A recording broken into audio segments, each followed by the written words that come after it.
at Strategic Enhancement Group, we focus on improving human performance to drive business results.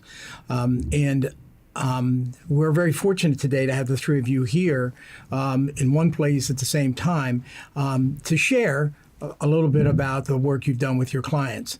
And I know, Tim, you do a lot of culture work. Could you share experience with us? You know, I have a particular client where their leadership for many years has been committed to a culture that's focused on productivity and positivity, right? Mm-hmm. And part of that is to keep conflict as low as possible and managed well.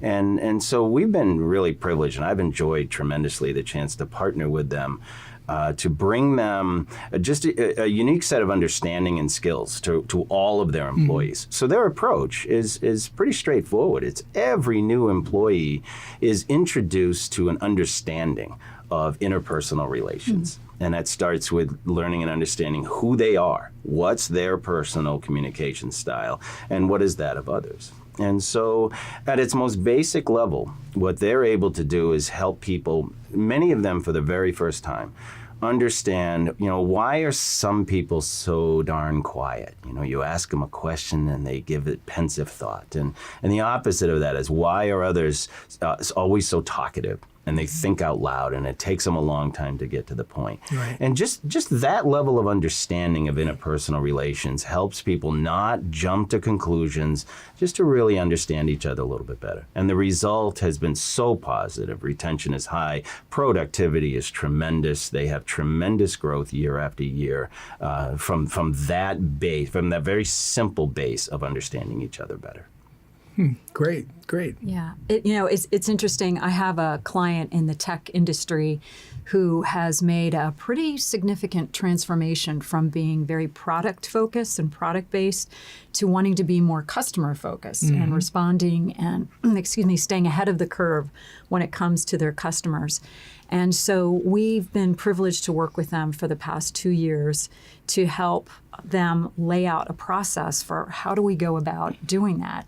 And the CEO very wisely decided that leaders, were going to be critical, and not just the managers of people, right. but all employees in the organization needed to demonstrate some leadership and, the courage and the curiosity to step up, to push the status quo, to understand not only what their customers wanted from them, but how they as internal customers impacted each other. So the process that we put in place with them built some of those collaboration mm-hmm. and trust skills as well, but also we did so in a way where we kind of cross-pollinated during any session that we did, so that each team had an opportunity to talk about what they did, how things impacted them, and then there was always a forum for being very creative around how they could take things to the next step.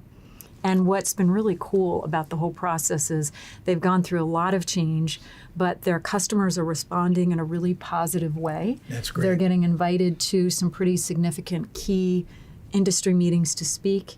And even though they've had some cost cutting at the end of last year, their engagement scores have just soared. So it's really been exciting to be part of that. That is wonderful, Suzanne. In the same lines of collaboration and engagement, I have a client in the fleet management industry that came to us about 5 years ago. And one of their key problems at the time was high turnover mm-hmm. and lack of collaboration among the cross teams. And it was incredible to work with the team and see how the leaders were committed to making this really a priority on reducing the turnover and increasing productivity, but mostly making sure that the cross teams were communicating well and working collaboratively. Mm-hmm. And the result has been really incredible to see. Their turnover is almost down to nothing.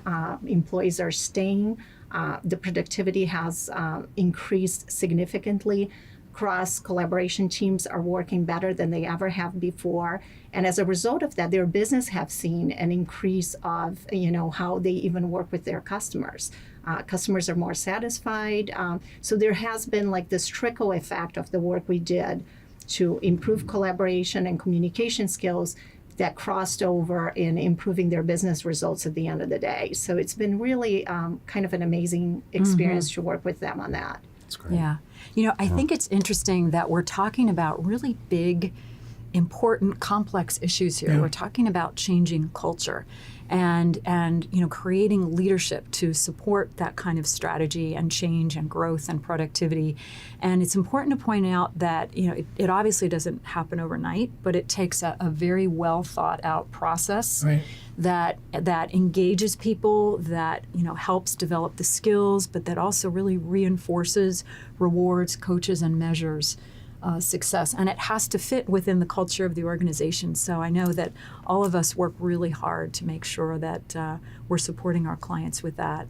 I have an interesting client that's based in the state of Maryland, and for a very long time they were the only game in town. They had a very niche market. And within 2 years, 7 competitors came in. And they were highly regulated industry, very specialized workforce. And they were anticipating about 50% turnover because they knew that their competitors were going to be recruiting them, coming after them. And so the CEO was very supportive of leadership, and we've been working with them to assess the current level of leadership, but then consult with them to develop, how can we develop the specific skill gaps that we need to. And they found out that instead of 50% turnover, their turnover was around 24%. Wow. Which is pretty compelling. Yes. Yeah. But isn't that amazing that it takes a leader and making sure that Always. in all the accounts we work with, it's the leadership getting involved in the process that really, at the end of the day, makes a difference. Reaching these objectives is an intentional act, Right. and one of vigilance and commitment. And employees respond to that commitment. They do. Yep. And passion too. Yeah. I know that all of the leadership in the organizations we're talking about, regardless of what their communication style is, very strongly believe in what they're doing and believe in their organizations, and that comes across. Well, it's obvious that all of you love what you do, and thanks for sharing.